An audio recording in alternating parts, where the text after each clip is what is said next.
तो जी हाँ, नमस्कार दोस्तों। आप लोग देख रहे हैं बीडी भोजपुरी और आप सभी को बता दो दी थे साई लाल यादव जी का सुपर हिट फिल्म फरिश्ता जो कि यूट्यूब पर रिलीज हुआ और यूट्यूब पर काफ़ी ज़्यादा धमाल मचा रहा है। जी हाँ दोस्तों, बहुत ज़्यादा तगड़ा रिस्पॉन्स इस फिल्म को मिल रहा है और थे साई लाल यादव जी का इमोशनल फिल्म पागल का जो रोल उन्होंने निभाया है उसे काफ़ी ज़्यादा पसंद किया जा रहा है और यूट्यूब पर ये रिलीज़ हुआ है परसों, यानी कल बीच परसों, और शाम में 4 बजे वेब म्यूजिक के यूट्यूब चैनल पर थे साई लाल यादव, मेधाश्री, अमित शुक्ला, प्रकाश जैस और भी काफ़ी सारे कलाकार हैं। और थे साई लाल यादव जी थे इस फिल्म में किरदार को देकर, इस फिल्म से स्टोरी को देकर लोगों को इतना प्यार मिल रहा है। इस फिल्म तो यूट्यूब पर भी मिला, सिनेमा हॉल में भी ये फिल्म अभी जो भोजपुरी का हालत है उस हिसाब से काफ़ी अच्छा चला।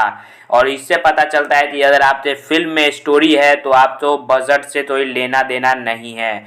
तो आप लोगों ने अगर यूट्यूब पर नहीं देखा है तो जाइए फरिश्ता फिल्म देखिए, पूरे परिवार के साथ देखिए, क्योंकि बीच में अब तो अश्लीलता वाले सीन नहीं देखने को मिलेंगे। तो आप लोग पूरे परिवार के साथ फरिश्ता फिल्म बैठकर मोबाइल पर, टीवी पर देख सकते हैं।